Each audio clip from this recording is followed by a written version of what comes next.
So today is a pretty fast-moving day, partly because, of course, we've had the Partygate inquiry, which is completely damning of Boris Johnson, and many people are proclaiming this is the end of Boris Johnson's political career. It's over. Now, bear in mind, people have said this before about Johnson, and it wasn't the case. Now, is this it? Is this it? Is this the thing he will just never be able to squirm his way out of? Will Rishi Sunak actually grow a spine and cast him out of the Conservative Party? We don't know. Events are still unfolding. I will be live streaming this. I might have already finished the live stream, so go check it out. If I am still, come join me, etc. Like I say, it will be going on this afternoon, so I might have finished by then, but we'll see what happens.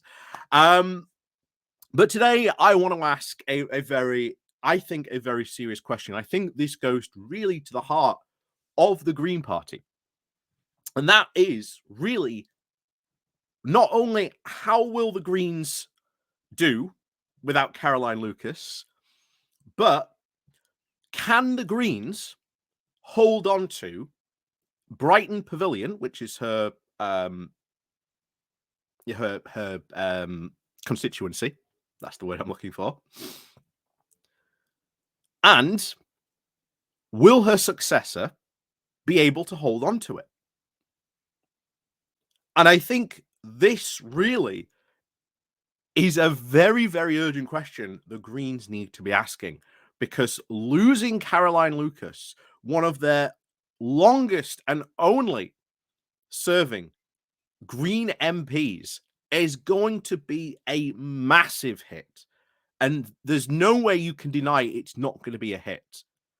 And the consequences of her going, I think eventually, yes, of course, she had to move on eventually, but there has been seemingly no succession planning. I don't think at this moment in time she has named a successor.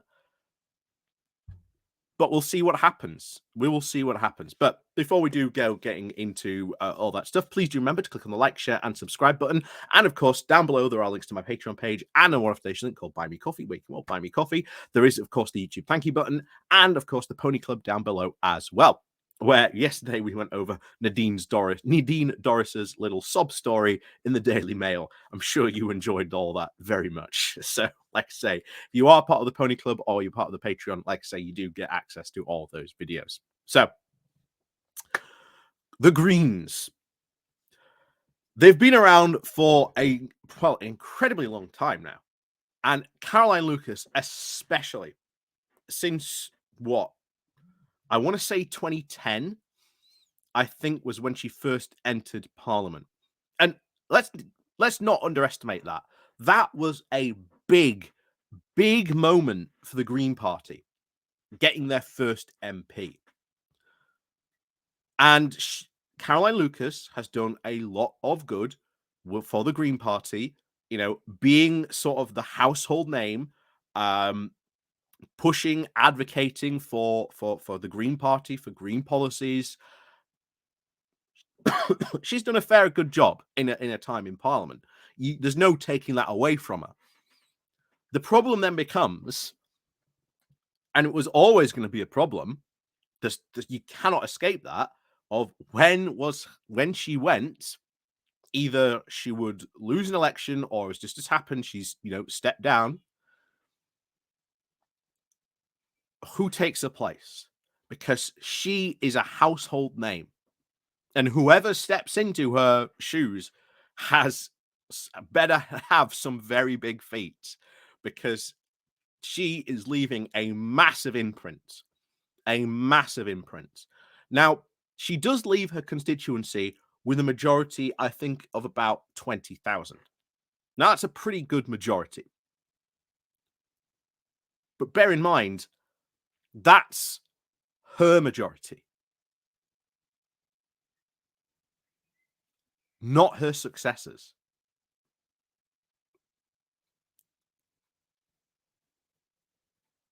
So there's big questions of, can whoever her eventual successor is, fill those shoes? because as we've always said, the Greens have a massive problem of they do seemingly do well at local levels. They've got a couple of council seats, they've got a local all those, but when it has come to MPs, it has never transferred over well. And we always said the Greens should gamble on Caroline Lucas's name.